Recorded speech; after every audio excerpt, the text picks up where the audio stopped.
ઓમ શ્રી ગણેશાય નમઃ. જય શ્રી કૃષ્ણ મિત્રો. અમાસ અને પૂનમ બે બહેનોની વાર્તા. એક રાજ્યમાં એક રાજાને બે દીકરા અને બે દીકરીઓ હતી. તે રાજાની એક દીકરીનું નામ હતું અમાવસ્યા, બીજી દીકરીનું નામ હતું પૂર્ણિમા. પૂર્ણિમા બહુ ધાર્મિક સ્વભાવની, તેને ભગવાનની ભક્તિ કરવી ગમતી હતી. તે હંમેશા પૂજા પાઠ કરતી, ગાય માતાની સેવા પણ કરતી, ઘરનું બધું જ કામકાજ પણ કરે. પરંતુ અમાવસ્યાનું કામ બિલકુલ વિરુદ્ધ. અમાવસ્યા કોઈ પણ કામ કરે નહીં અને ના તો પૂજા પાઠ કરે. તેને ભગવાનની ભક્તિમાં જરા પણ રસ નહીં. બંને બહેનો એકબીજાથી બહુ પ્રેમ કરતી હતી. રાજા રાણીનો વ્યવહાર પણ પૂર્ણિમા પ્રત્યે બહુ સારો ન હતો. રાજા રાણી અમાવસ્યાને બહુ પ્રેમ કરે અને તેના બંને દીકરાને પણ બહુ પ્રેમ કરતા હતા, પરંતુ પૂર્ણિમાને બહુ પ્રેમ ન કરે. ધીરે ધીરે સમય નીકળ્યો અને સમયના વહેણમાં રાજા રાણીના છોકરા મોટા થયા. રાજા તેમના બંને દીકરાના લગ્ન કરાવી દે છે. હવે બંને દીકરીઓ પણ વિવાહ લાયક મોટી થઈ ગઈ હતી, જુવાન થઈ ગઈ. એટલે બધા જ લોકો રાજાને કહે, તમારી દીકરીઓ પણ હવે વિવાહ લાયક થઈ ગઈ છે, હવે એના પણ લગ્ન કરાવી દો. એટલે રાજા બોલ્યા, હા, લગ્ન તો કરાવવા છે મારે. એટલે રાણીએ કહ્યું કે પૂર્ણિમાના લગ્ન કોઈ મોટા ઘરમાં ન કરશો, કારણ કે તે મોટા ઘરની વહુ બનવાને લાયક નથી. તે મોટા ઘરની લોકોની જેમ રહેતી નથી. તે એક રાજકુમારી હોવા છતાં પણ ઘરના કામકાજ કરવાનું પસંદ કરે છે. તેને ગાયની સેવા કરવી પસંદ કરે છે. તેને તો ભજન કીર્તન અને ભગવાનની પૂજામાં જ મન લાગે છે. જો આ કોઈ મોટા સારા ઘરમાં ચાલી ગઈ તો પૂર્ણિમા આ બધું નહીં કરી શકે. માટે પૂર્ણિમાના લગ્ન કોઈ ગરીબ ઘરમાં જ કરી દેજો.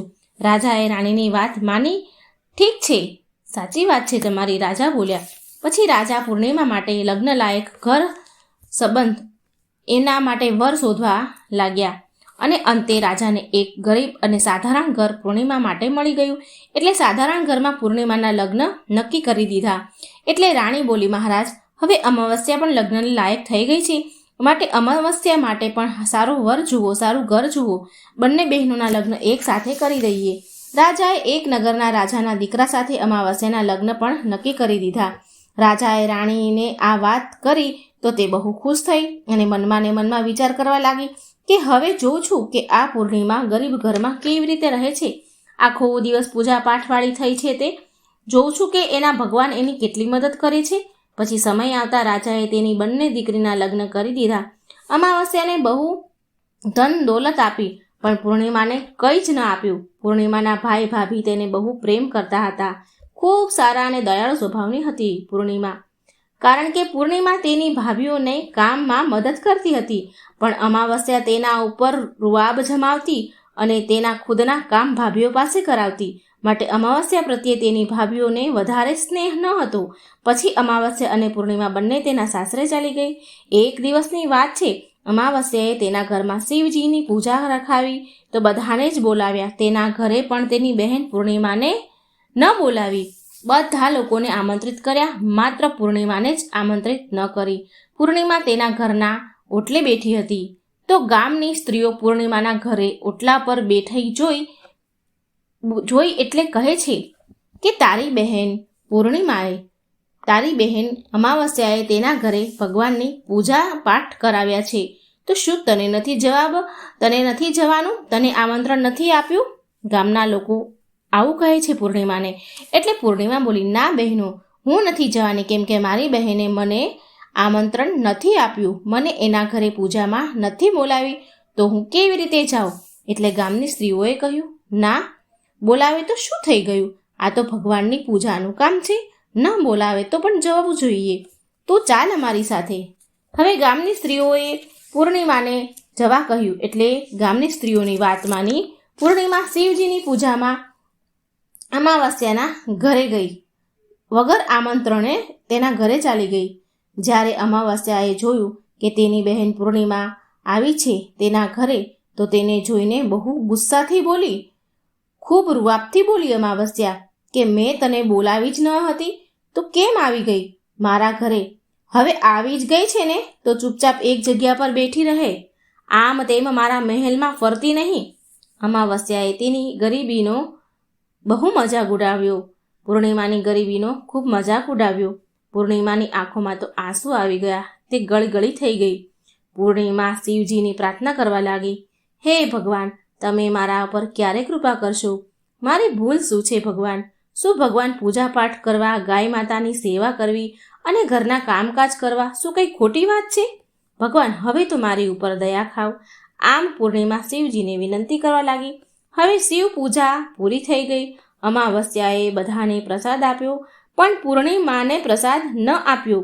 પૂર્ણિમા ત્યાંથી પ્રસાદ લીધા વગર જ પાછી આવી ગઈ. પૂર્ણિમા રસ્તામાં જતા જતા વિચારે છે કે ઘરે જઈશ તો બાળકો પ્રસાદ માંગશે તો હું તેને શું જવાબ આપીશ, શું કહીશ? પછી તેના મનમાં એક વિચાર આવ્યો કે હું ભાઈ ભાભીને મળીને આવું. પૂર્ણિમા તેના પતિ અને બાળકોને કહીને તેના પિયર જવા નીકળી ગઈ. જ્યારે પિયરમાં જતી હતી ત્યારે રસ્તામાં તેને એક તુલસીનું ઝાડ મળ્યું. ત્યાં એક ચબૂતરો બનેલો હતો અને ત્યાં એક વૃદ્ધ ડોશીમાં બેઠા હતા. તે વૃદ્ધ ડોશી બોલ્યા કે બેટા, તું કોણ છે અને ક્યાં જઈ રહી છો? તો પૂર્ણિમાએ કહ્યું કે તેનો પરિચય આપ્યો અને કહ્યું, અને માજીએ કહ્યું કે બેટા જોને, આ મારો તુલસીનો છોડ તદ્દન સુકાઈ જઈ રહ્યો છે. આમાં થોડું પાણી નાખી દેને અને ચબૂતરો પણ ધોઈ દેને. બહુ ખરાબ થઈ ગયો છે, ચબૂતરો ગંદો થઈ ગયો છે, તો થોડી ઠંડક વળશે મને. મારાથી કામ નથી થતું. એટલે પૂર્ણિમાએ બહુ સારી રીતે ચબૂતરાને ધોયો, તુલસીમાના છોડમાં પાણી ચડાવ્યું અને તુલસીમાની પૂજા કરી. અને તેણે ડોશીમાને પણ ઘસીને સારી રીતે નવડાવ્યા. ખૂબ વૃદ્ધ સ્વરૂપમાં એ ડોશી હતા. પગ દબાવ્યા. પછી પૂર્ણિમા બોલી કે હે ડોશીમા, હવે તમારે કંઈ કામ હોય તો કહો, અને જો કામ ન હોય તો હું અહીંથી જાઉં છું. પછી ડોશીમા બોલ્યા કે ના બેટા, હવે મારે કંઈ કામ નથી, તું જા બેટા, હવે તું જા. ડોશીમાએ પૂર્ણિમાને આશીર્વાદ આપ્યા અને બોલ્યા કે બેટા, જ્યારે તારા પિયરથી પાછી આવને તો મને મળીને જજે. સારું કહીને પૂર્ણિમા આગળ ચાલી. ચાલતા ચાલતા આગળ તેને એક શંકર ભગવાનનું મંદિર મળ્યું. ત્યાં પણ એક ચબૂતરો હતો. ત્યાં ચબૂતરા પાસે એક વૃદ્ધ સાધુ બેઠા હતા. મિત્રો, એ બીજું કોઈ નહીં પણ ખૂબ સ્વયં ભગવાન શિવ પોતે જ હતા. પણ પૂર્ણિમા તેને ઓળખી ન શકી. વૃદ્ધ સાધુ એ બોલાવ્યું, તે પૂર્ણિમાને બોલાવી. વૃદ્ધ સાધુ બોલ્યા કે તું કોણ છે બેટા? એટલે પૂર્ણિમા બોલી, શું કામ છે મહારાજ? એટલે સાધુ મહારાજ બોલ્યા કે તું શું આ મંદિરની સફાઈ કરી દઈશ? બહુ ગંદુ થઈ ગયું છે મંદિર, અને આ ચબૂતરો પણ ધોઈ દે છે ને, બહુ ગંદો થઈ ગયો છે, ખરાબ થઈ ગયો છે. અને મારા નહાવા માટે 2 ડોલ પાણી પણ ભરી આપને, તારું બહુ ઉપકાર રહેશે મારા ઉપર. પૂર્ણિમાએ રાજી ખુશીથી બધા જ કામ કરી દીધા એ સાધુ મહારાજના, વૃદ્ધ મહારાજના, અને ભગવાન શિવની પૂજા પણ કરી. અને પછી એ આગળ નીકળી. થોડી વધારે આગળ ગઈ તો આગળ તેને એક મહાકાળીમાનું મંદિર મળ્યું. ત્યાં મહાકાળી એક વૃદ્ધ ડોશીનું રૂપ લઈને બેઠા હતા. મહાકાળીમાં બોલ્યા કે બેટા, તું કોણ છે? તો પૂર્ણિમાએ તેનું નામ કહ્યું, તેનો પરિચય આપ્યો. એટલે પૂર્ણિમા બોલી, શું કામ છે માજી? એટલે વૃદ્ધ ડોશીમાં બોલ્યા કે બેટા, આ મંદિરમાં તો બધા જ પૂજા પાઠ કરીને ચાલ્યા જાય છે, પણ કોઈ મંદિરની સફાઈ નથી કરતું. જો મંદિર કેટલું ગંદુ થઈ ગયું છે, બેટા જરા મંદિરની સફાઈ કરી દેને. પૂર્ણિમાએ મંદિરની સફાઈ કરી અને પછી તેણે મહાકાળીમાના શિંગાર કર્યા, પૂજા કરી. અને પછી તે ડોશીમાને પણ સ્નાન કરાવ્યું અને હાથ પગ દબાવી સેવા કરી. અને તે ત્યાંથી પૂર્ણિમા આગળ વધી તો એક નદી મળી. ત્યાં પણ એક વૃદ્ધ ડોશી હતા, અને તે કોઈ બીજું નહીં પણ સ્વયં ગંગાજી હતા, મા ગંગા હતા. એટલે તેણે કહ્યું, બેટા તું કોણ છે? ત્યારે પૂર્ણિમાએ તેનું નામ આપ્યું અને કહ્યું કે વૃદ્ધ ડોશી બોલ્યા કે બેટા, અહીં તો બધા જ સ્નાન કરીને ચાલ્યા જાય છે, પણ કોઈ આ મારા ઘાટની સફાઈ નથી કરતું. તું અહીં સાફ સફાઈ કરી દે ને. પૂર્ણિમાએ ત્યાં પણ નદીના કિનારે સાફ સફાઈ કરી. અને પછી ગંગાજી પણ તેને આશીર્વાદ આપે છે. પછી તે હોડીમાં બેસીને નદીને પેલે પાર ગઈ. હોડીમાં તો ફૂલ પથરાયેલા હતા. તે ફૂલોની હોડીમાં બેસી તેના પિયર જાય છે. તેના ભાઈ ભાભી પૂર્ણિમાને જોઈને ખુશ થઈ ગયા અને ખૂબ માન સન્માન અને ખાતેદારી કરી.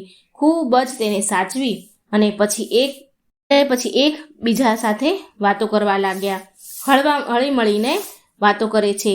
સવારે જ્યારે પૂર્ણિમા ઘરે જવા તૈયાર થઈ તો તેની ભાભીઓએ તેને લાલ સાડી આપી અને કહ્યું, બહેન પૂર્ણિમા, તમે જલ્દી આ સાડી પહેરી લો અને થોડા દિવસે અહીં અમને મળવા આવતા રહેજો. તમે બહુ દિવસ પછી આવ્યા છો બહેન. પૂર્ણિમા બોલી, સારું મારી પ્યારી ભાભીઓ, તમે મને જ્યારે બોલાવશો ને ત્યારે હું આવી જઈશ.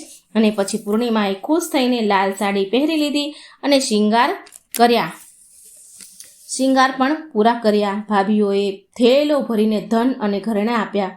પૂર્ણિમા ત્યાંથી ચાલતી થઈ અને ચાલતા ફરી તે નદી મળી અને હોડીમાં બેસીને તે નદીના બીજે પાર પહોંચી તો તે વૃદ્ધ ડોશીમાં મળ્યા જે ગંગાજી હતા. તેણે કહ્યું કે બેટા, આવી ગઈ તારા પિયરથી? પૂર્ણિમા બોલી, હા માજી. અને તે ગંગાજીના રૂપમાં વૃદ્ધ માજીએ કહ્યું, એક થેલો આપ્યો અને બોલ્યા કે આ લઈ જા બેટા. હું ક્યાં આ થેલાને અહીંથી અહીં ફેરવું? આ થેલો બહુ ભારે છે, તું આને રસ્તામાં ન ખોલતી, આને તારા ઘરે જઈને જ ખોલજે. પૂર્ણિમા બોલી, ઠીક છે માજી. અને ત્યાંથી એ ચાલતી થઈ. આગળ ગઈ તો મહાકાળીનું મંદિર આવ્યું અને ત્યાં પણ ગરડા ડોશી જે પહેલાં બેઠા હતા એ હજી પણ બેઠા જ હતા. તે ડોશીમાએ પણ પૂર્ણિમાને થેલો આપ્યો અને હવે પૂર્ણિમા પાસે 3 થેલા થઈ ગયા. તે ત્યાંથી આગળ ચાલી તો શિવ મંદિર આવ્યું જ્યાં સફાઈ કરી હતી. વૃદ્ધ સાધુના રૂપમાં ભગવાન શિવ બેઠા હતા. એ ત્યાં આવી તો ત્યાં તેણે પણ એ વૃદ્ધ સાધુએ પણ પૂર્ણિમાને એક થેલો આપ્યો. એટલે તે લઈને પણ પૂર્ણિમા આગળ વધી. આગળ તેને તુલસીમાં મળ્યા જે તુલસીના ક્યારા પાસે એક ડોશી બેઠા હતા. વૃદ્ધ એણે મળે તો એણે પણ એક થેલો આપ્યો. હવે જ્યારે પૂર્ણિમા ઘરે પહોંચી તો તેને 5 થેલા મળ્યા. એ 5 થેલા એને ખોલ્યા. સૌથી પહેલાં તેણે પિયરનો થેલો ખોલ્યો તો તેમાં ખાવા પીવાની વસ્તુ, કપડાં, ઘરેણાં હતા. એટલે પૂર્ણિમાએ ખાવા પીવાની વસ્તુ છોકરાઓને આપી તો છોકરા રાજી થઈ ગયા.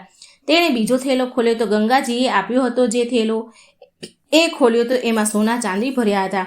ત્રીજા થેલો ખોલ્યો તો જે મહાકાળી માએ આપ્યો હતો તેમાં 16 શણગારનો સામાન હતો. ચોથો થેલો જે ભગવાન શિવે આપ્યો હતો તે ખોલ્યો તો તેમાં બધું જ ધન, સંપત્તિ, સોના, ચાંદી, હીરા, મોતી હતા. 5મો થેલો જે તુલસી માનો હતો તે ખોલ્યો તો તેમાંથી ચોખા, ઘઉં અને બધી જાતના અનાજ હતા. હવે પૂર્ણિમાના ઘરમાં કોઈ ગરીબી ન હતી, કોઈ વસ્તુની કમી ન હતી. ધન, સંપત્તિ અને અન્નધનના ભંડારથી તેનું ઘર ભરાઈ ગયું. પૂર્ણિમા તો ખુશ રહેવા લાગી. એક દિવસ પૂર્ણિમાએ વિચાર્યું કે હું મારા ઘરે શિવજીની પૂજાપાઠ કરાવું. પૂર્ણિમાએ શિવજીના પૂજાપાઠ માટે બધાને જ બોલાવ્યા અને તેના બહેનના ઘરે પણ આમંત્રણ આપવા ગઈ. અમાવસ્યાના ઘરે આમંત્રણ આપવા ગઈ. જ્યારે અમાવસ્યા તેના બહેનના ઘરે શિવ પૂજામાં આવી તો તેના ઘરમાં ધન દોલત જોઈને તે આશ્ચર્યમાં પડી ગઈ, કારણ કે એને તો ગરીબ ઘરમાં પરણાવી હતી. પછી અમાવસ્યાએ પૂર્ણિમાને પૂછ્યું કે તારા ઘરે ધન દોલત વૈભવ ક્યાંથી આવી ગયું? એટલે પૂર્ણિમા બોલી, જો બહેન, તે તારા ઘરે શિવ પૂજા રાખી હતી તો તે મને ન બોલાવી. હું તારા ઘરે વગર બોલાવે આવી પણ ગઈ તો તે મને ભગવાનનો પ્રસાદ પણ ન આપ્યો. પછી તારા ઘરેથી આવ્યા પછી હું પિયરમાં ગઈ અને આ રીતે એક કરી પૂર્ણિમાએ બધી જ વાત કરી. જે ડોશીમાએ થેલા આપ્યા હતા એ બધી જ વાત કરી. એટલે અમાવસ્યા બોલી, હું પણ મારા પિયર જઈશ. તું મને પણ ખરું ખોટું બોલ અને પ્રસાદ ન આપતી. તું પણ એવો જ વ્યવહાર કર જેવો મેં તારી સાથે કર્યો હતો. એટલે પૂર્ણિમા બોલી, આ તો ભગવાનનો પ્રસાદ છે, હું તો બધાને જ આપીશ. હું તારા જેવું નહીં કરું. પણ પૂર્ણિમાના આપવા છતાં પણ અમાવસ્યાએ એ પ્રસાદ શિવજીનો ન લીધો અને ઘરે જઈને બધાને કહીને તેના પિયર જવા નીકળી. રસ્તામાં તુલસીમાં પાસે એક વૃદ્ધ માજી બેઠા હતા જે પહેલાં પૂર્ણિમાને મળ્યા હતા. એ હવે અમાવસ્યાને પણ મળ્યા. તેણે કહ્યું, બેટા, મારો ચબૂતરો ધોઈ દેને, તુલસીમાં પાણી નાખી દેને. એટલે અમાવસ્યા બોલી કે એ ડોશી, મેં આટલી મોંઘી સાડી પહેરી છે, આ ગંદી થઈ જશે, હું કંઈ તારું કામ ન કરું. એમ કહીને આગળ વધી. એટલે ભગવાન શિવ મળ્યા સાધુના રૂપમાં. એ વૃદ્ધ જે બેઠા હતા એ ભગવાન શિવ અમાવસ્યાને મળ્યા. તો અમાવસ્યાને પણ એ સાધુએ કામ કરવા કહ્યું, પણ એણે કંઈ કામ કર્યું નહીં. અમાવસ્યા બોલી કે હું આવું નહીં કરું, હું કંઈ કામ કરવા નવરી નથી. એમ કહીને આગળ વધી. થોડી આગળ ગઈ તો મહાકાળી મળ્યા જે ડોશીના રૂપમાં હતા. એમણે કહ્યું કે અહીં સાફ સફાઈ કરી દેને, આ ચબૂતરો ધોઈ દેને, મને નવડાવી દેને. પણ આ તો અમાવસ્યા હતી, ઘમંડી હતી. એટલે એ મોં મચકોડીને આગળ નીકળી અને ફરી આગળ ગંગાજી મળ્યા ડોશીમાના રૂપમાં. તો એણે પણ આવું જ કીધું. કોઈનું પણ કંઈ કામ એણે કર્યું નહીં. બધાની સામે બધા પાસે મોં મરડી અને કટાક્ષમાં જવાબ આપી આગળ વધી. કોઈના કામ કર્યા નહીં. જ્યારે હોડીમાં બેઠી તો નદી પાર કરવા તો હોડીમાં કાંટા હતા. કાંટા તેના પગમાં વાગ્યા. તે તેના પિયર આવી અને તેને ભાભીઓએ જોઈ તો અમાવસ્યાને જોઈને તો મોઢું બગાડ્યું ભાભીઓએ અને બોલી, અરે, આ ક્યાંથી આવી ગઈ? અરે પૂર્ણિમા પાસે તો કંઈ હતું નહીં, માટે તેને બધું જ આપ્યું, પણ આ અહીં કેમ આવી છે? ચાલો કંઈ વાંધો નહીં, હવે આવી જ ગઈ છે તો શું કરીએ? ભાભીઓ બોલી, અમાવસ્યાને આવો બેસો કીધું. અમાવસ્યા જમીને સૂઈ ગઈ. સવાર થઈ એટલે અમાવસ્યાની ભાભીને કહે છે અમાવસ્યા કે હું જાઉં છું. તો ભાભીઓ બોલી, સારું આવજો, બસ આટલું કહી દીધું, એને કંઈ આપ્યું નહીં. એટલે અમાવસ્યા બોલી, ભાભીઓ પૂર્ણિમાને તો તમે થેલો ભરી ભરીને સામાન આપ્યો હતો, મને કેમ કંઈ નહીં આપો? તો ભાભી બોલી, જાઓ તમે ઘરે અને તમારા ઘરે થેલો પહોંચાડી દઈશું, એવું ભાભીઓએ જવાબ આપ્યો. પછી અમાવસ્યા ચાલી એટલે આગળ જતા નદી પાર કરીને ગંગાજીને મળી. તો ગંગાજી બોલ્યા, બેટા આવી ગઈ? અમાવસ્યા બોલી, માજી તમે તો પૂર્ણિમાને થેલો ભરીને કંઈક આપ્યું હતું ને, મને નહીં આપો? એટલે માજી બોલ્યા, જા બેટા, હું તારા સામાન તારા ઘરે જ પહોંચાડી દઈશ. આવી જ રીતે ભગવાન શિવજીએ, મહાકાળી માએ અને જે તુલસી મા પાસે બેઠા હતા એણે પણ આવો જ જવાબ દીધો કે તું ઘરે જા, તારા ઘરે અમે પહોંચાડી દઈશું. જ્યારે તે ઘરે પહોંચી તો તેના આંગણામાં 5 થેલા પડ્યા હતા. જ્યારે અમાવસ્યા બધા થેલા ખોલે છે તો કોઈ થેલામાં માટી, કોઈનામાં પથ્થર, કોઈમાં સાપ, આવું બધું નીકળ્યું, કોઈમાં વીછી. તો અમાવસ્યાએ તેનું માથું પકડીને બેસી અને બોલી કે હે ભગવાન, મને તો પિયરમાંથી પણ કંઈ ન મળ્યું અને અહીં પણ કંઈ ન મળ્યું. અને અમાવસ્યા તો દોડીને પૂર્ણિમા પાસે જાય છે અને બોલી કે તને કેટલું બધું મળ્યું, મને તો કંઈ ન મળ્યું, તને બધું ધન દોલત બધું જ મળ્યું, હીરા મોતી બધું જ મળ્યું. તો પૂર્ણિમા બોલી, જ્યારે હું પિયર જાઉં છું તો ભાભીઓને મદદ કરું છું અને તે તો ભાભીને મદદ ક્યારેય કરી જ નથી, તો ભાભી તને શું કામ કંઈ આપે? ગંગા મૈયાને પણ તે ઠુકરાવી દીધા, તેનું કામ ન કર્યું. શિવજી, મહાકાળી અને તુલસીમાં આ બધાને પણ તે ઠોકર મારીને તું આગળ ચલી, માટે ભગવાને તને કંઈ ન આપ્યું. અમાવસ્યા બોલી, બહેન મને માફ કરી દે, મેં હંમેશા તારા ઉપર અત્યાચાર કર્યો છે, પણ એમાં મારો કોઈ વાંક ન હતો. મને પણ ભગવાનની ભક્તિ વિશે સમજાવ, એટલે હું પણ બધું જ મેળવીશ. તો પૂર્ણિમા બોલી, બહેન સાંભળ, 3 જ વાત જ્ઞાનની છે, એ હંમેશા યાદ રાખજે. પહેલી વાત છે કે બધા જ પર દયા રાખવી, બીજી વાત છે પૂજા પાઠ કરવા, ત્રીજી વાત છે 108 વાર ઓમ નમઃ શિવાયનો જાપ કરવો. બહેન, ભગવાને જે 3 સૂત્ર આપ્યા છે તેને પ્રસાદના રૂપમાં સ્વીકાર કરી લે, તેને હૃદયમાં વસાવી લે. મેં સાચા મનથી ભગવાનની પૂજા પાઠ કર્યા છે, બધાની મદદ કરી છે, બધાના કામ કર્યા છે, માટે મને બધું જ મળ્યું અને તારી પાસે જે હતું એ પણ ચાલ્યું ગયું. અમાવસ્યા તેના ઘરે આવી અને ખૂબ પૂજા પાઠ કરવા લાગી. ભગવાન શિવની પૂજા પાઠ કરે છે. તેણે મનમાં ભગવાન શિવની માફી માંગી અને પછી ભગવાન શિવે એને માફ કરી દીધી અને પછી ભગવાનની ભક્તિ કરવા લાગી, એટલે એના ઘરમાં પણ બધું જ સારું થઈ ગયું. તો મિત્રો, આ અમાવસ્યા અને પૂર્ણિમાની વાર્તા હતી. તમને જો સારી લાગે, વિડીયો સારો લાગે તો લાઈક કરજો, શેર કરજો, કોમેન્ટ બોક્સમાં ભગવાનનું નામ પણ જરૂર લખજો અને ભગવાનની આવી જ રસપ્રદ વાર્તાઓ સાંભળવા માટે મારી ચેનલને સબસ્ક્રાઈબ જરૂર કરજો. જય શ્રી કૃષ્ણ, રાધે રાધે, થેન્ક યુ.